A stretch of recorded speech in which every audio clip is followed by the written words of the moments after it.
One of the most frequent comments we hear is, we're a service-oriented company and not a product-based company, and therefore branding won't work for us. It just doesn't make sense for us. Now this statement couldn't be further from the truth, and in fact it's completely backwards. Service-oriented companies in many ways are in greater need of brand-centric work and creating brand-centric experiences for their clients and their potential clients than product-based clients. Now why is that? For most service-oriented companies, they're selling a commodity. You may sell accounting work, you may sell legal services, you may sell chiropractic services, and each of your competitors claims to be very good at it. So how is your potential client to differentiate between you and your competitors? This is where most service-oriented brands are not doing a very good job of helping their target audience distinguish between them and who they're competing against. Now it used to be that we could compete on notions such as quality, or we competed on proximity and availability. But in today's interconnected world, these are fairly fungible terms. Quality, most of your competitors claim to offer great quality. On first glance, how do they distinguish between you and your competitor who both claim to be very good at what you do?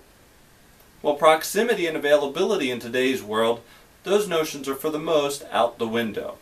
Now where does that leave most brands? They then have to fall to price.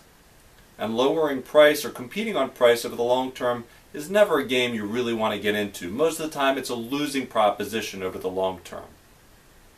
So what have smart, service-oriented brands realized? They've realized that the only long-term solution to this is gaining clarity of their brand DNA and clarity of their brand values, creating highly unique and highly relevant for their target audiences positions for themselves.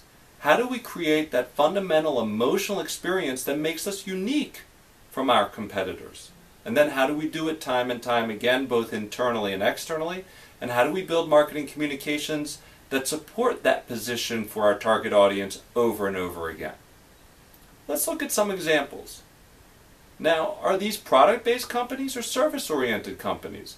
If we talk about Zappos, Starbucks, Nordstrom's, Southwest, you could go either way. Some might say they're service-oriented brands, some may say they're product-based brands. If you go into Starbucks and someone has a bad experience, not because the coffee tastes badly, but because the barista service was poor, does the client really care? In fact, does the client really care whether you are a product-based brand or a service-oriented company? The answer is they don't think in those terms.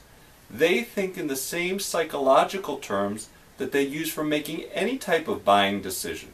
That paradigm and the psychology, the mechanism by which that decision is made, is always the same, no matter what you decide to call yourself.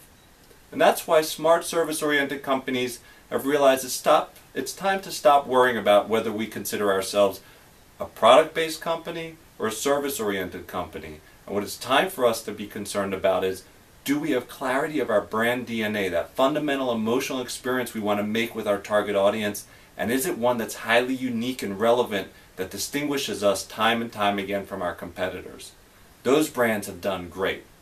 And the service-oriented companies that come to that realization and get that clarity will continue to be the ones that stand out both now in the near term and in the long term. Be one of those who stands out.